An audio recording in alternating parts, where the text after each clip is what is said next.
It's a bit Glasgow. I'll be very busy today as well, I imagine. As I said, my name is Father John Convery of the Xaverian Missionaries. And I'm here this weekend for a mission appeal. I'm going to ask you a question. When you hear the words mission appeal, what's the first word that comes to your head? Got it, one. Money. It's the other big end, money. Isn't it strange when you think of that word mission? I remember too when I was a child. As soon as we think of mission, our minds travel somewhere else. We go somewhere else. Mission is thousands of miles away. We help the missions. We pray for the missions. We support the missions. We give to the missions. Mission is out there, miles away. Well, I've got news for you. You're now sitting as Pope Leo and Pope Francis and Pope Benedict and Pope John Paul, and I could go on. You're now sitting on prime mission territory. This is it. These are the new missions. I walked into this church last night and there was nobody here. I got here early and the place was empty. It's beautiful. And I looked around this church. What a beautiful church. Anybody any idea when this church was built? Ah, little fella there thinks he knows. What year was this built? Can you take a guess? Is there anybody in the congregation who was around when it was built? No. Last night there was. It was built, I think, in 1969. 1969. A lot of you weren't even born when this church was built. So can you imagine? I want you to try and imagine what it was like for the people who would have been sat where you're sitting now. What it would have been like. The blood, the sweat, the tears, the sacrifice. They probably fell out with each other, fighting and arguing over how to build the church, how to raise money for the church. The people would have been all from this area. The people who sat, maybe even some of your relatives, sat on the same chairs you're sitting on. And as I walked in last night, that's what I was thinking. Because that is the missionary church. Take a look around you. This congregation that's even standing is a representation of the missionary church. This is a church that moves. It's in our DNA. We are a missionary church. If we cease to be missionary, then we are no longer a church. You might as well lock the doors, empty the churches, because when we cease to be missionary, we're done. We're finished. It's who we are. Jesus sent us, and we are sent to go and be bear witnesses. Now, I know that everybody in this congregation will have a story of mission. All of you. From the youngest, probably in that chapel somewhere. The youngest, last night it was 4 months old. To the oldest, and I'm too polite to ask. Far too polite to ask who the oldest is, and they'll be very embarrassed anyway. From the youngest to the oldest, each one of us has a story to tell of why you are here. Who inspired you? Who was the person in your life that inspired you in your faith? And it's the reason you're sat here today. I can bet you any money that it's a granny, a grandmother, a grandfather, a mother, a father, a teacher, a priest, a catechist, a very good friend. We all have somebody who inspired us. And we all have a story. My story of mission doesn't begin in some far away. My story of mission began in my living room at home. I grew up in a family of 7 children. I had 5 older sisters. 5. Life was hell. 2 grandmothers, God knows how many aunties, and 5 older sisters. My mission was to get out the house. Okay? My brother joined the army and I joined the priesthood. We were gone, out of there. But I always remember every Saturday morning my mother would get us all together and she would prepare a bag, and in the bag she put 7 toothbrushes and 7 changes of clothes in one big bag. And then she would say, right, follow me. And she would march us down to the bus stop.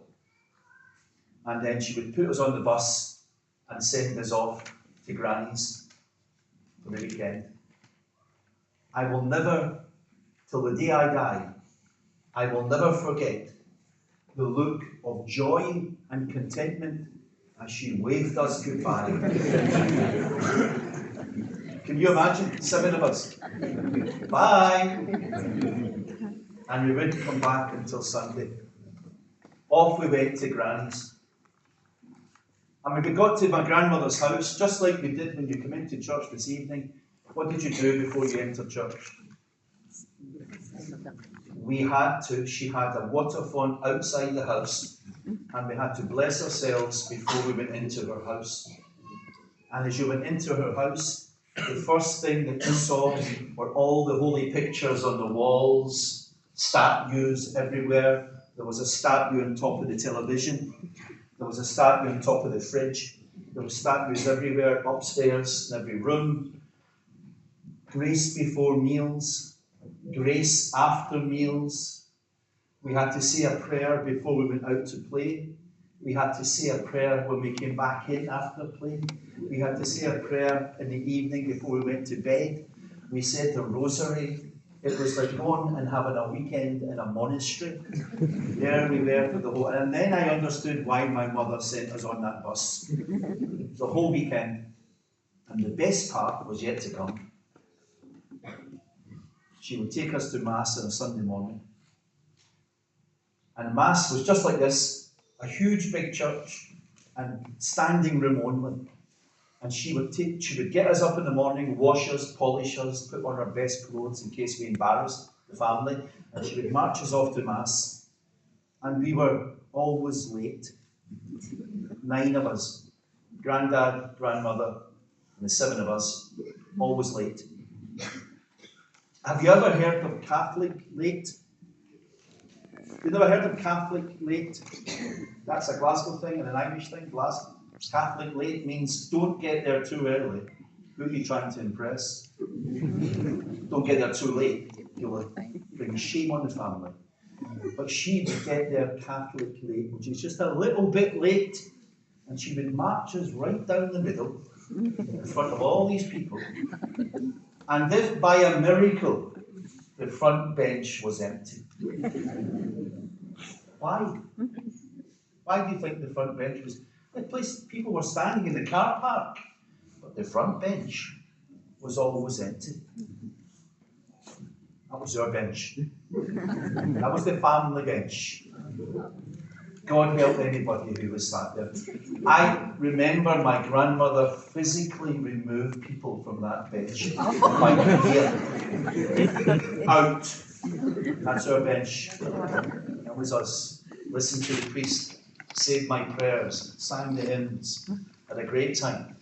My friends were there, my brothers, my sisters, my aunts, my uncles, the neighbours, the teacher, the policeman, the butcher, the baker, everybody was there, and they all looked just like me and sounded just like me.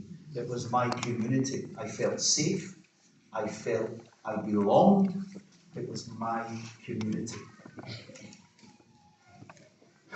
At 11 o'clock, if we were lucky, the Mass was over. At 11 o'clock, when I walked out the door of that church, my faith was over for another week. Brothers and sisters, I was what you call an indoor Christian. Do you know those people? Like me? I was an indoor Christian. I practiced my faith for 1 hour inside a building. For 1 hour, from 10 o'clock to 11 o'clock. I was the world's worst missionary. Worst missionary. You know, because missions are a simple concept. What we celebrate around this altar and what we hear from this book, mission is about connecting them, not in here, this is easy, but out there. And I was terrified of out there. It was easy in here. I was amongst people that I knew, but it was much more difficult out there. Talking about my faith, sharing my faith, saying things that might be uncomfortable, challenging people because I didn't want to upset people. My faith was dead easy. It was inside this building. And my grandmother was the one who made it. In the back of my head, I have a lump. Does anybody else have a big lump in the back? Because growing up as a Catholic boy, a Catholic child, in the East End of Glasgow, and you were out with your grandmother, if you were passing a church, what do you do? Remember, you used to stop and had to bless yourself. See if you didn't. Got that in the back of the head. If you were out shopping and a hearse passed, going to a funeral, what do? You stop, bless yourself. If you didn't. And this happened for everything. So I grew up thinking, this lump in the back of my head, this is the Catholic lump. So I couldn't understand mission. My faith was something that I practiced. Brothers and sisters, we do it all the time. This word of God, if we keep it to ourselves, it's too important. If we keep it to ourselves, we're just a big book club. We all come here, we listen to a book, and then we go home. If we keep it, we're so selfish if we keep it to ourselves. Can you imagine the difference? This book is a revolution. It's a revolution. If we really believed in this stuff, then all the stuff that's going on outside would be challenged. But do you know what the problem is? I'm not so sure we believe it. We listen to it, and we say our prayers, and we sing our hymns, but I'm not so sure we're convinced that it belongs out there. We think the message of Christ and the gospel should be kept among us in our churches.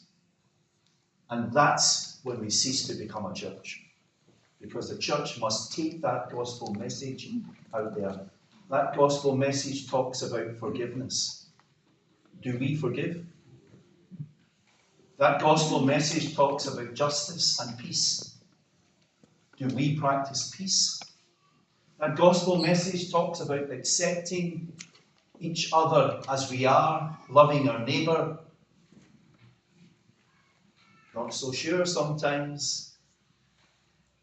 This God, it's much too precious. If we are a missionary church, which you are, just take a look around you, we must take this message and preach it. Some of the greatest missionaries and inspirations in my life hardly ever opened their mouths.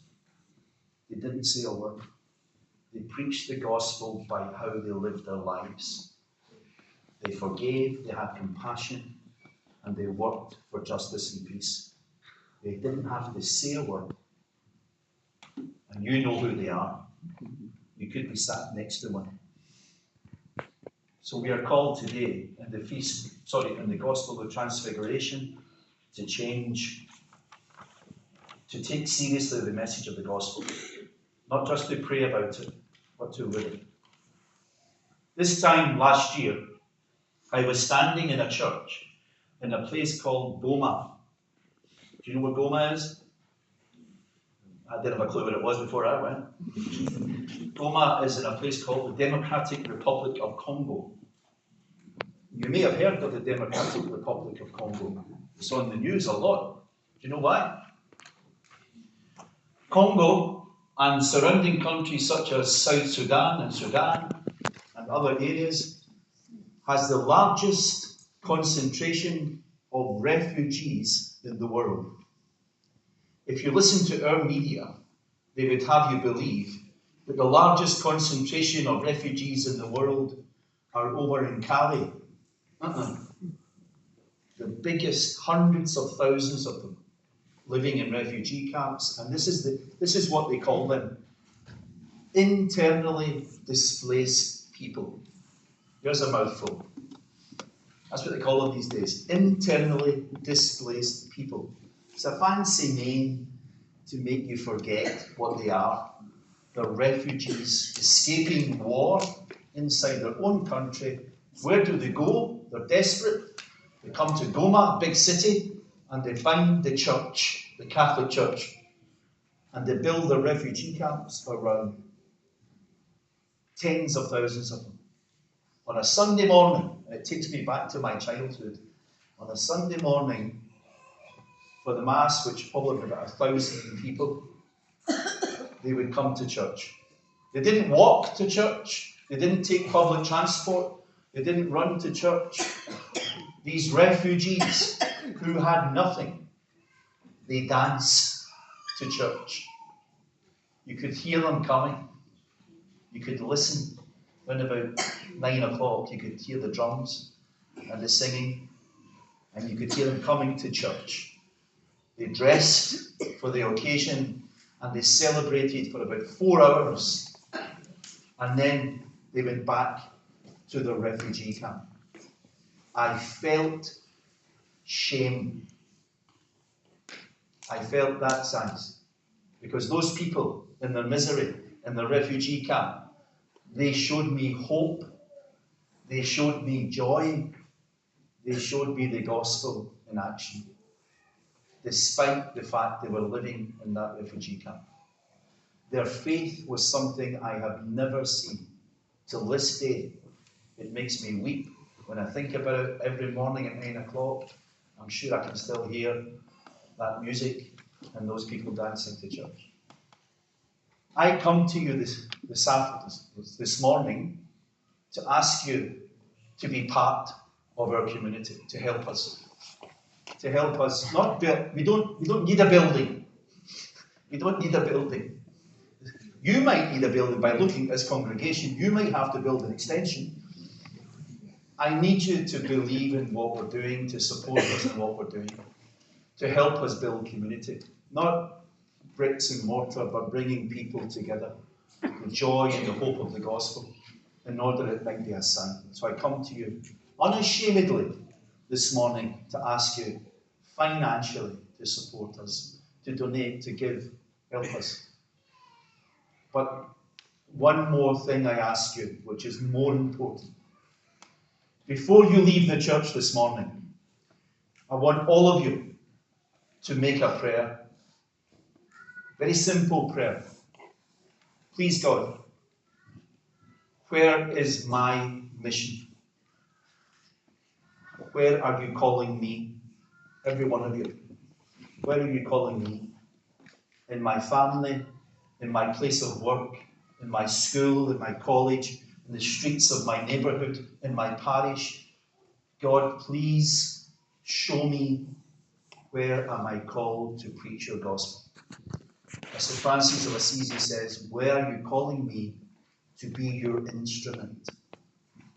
To be an instrument of your gospel. If each one of us can make that prayer and do that prayer, that's the greatest gift that you can give to the missions. But it ain't easy. Take a look around the world. Take a look at the news last night. Take a look at what's happening sometimes in our communities and in our society, where we are not looking each other in the eye, not looking each other in the heart.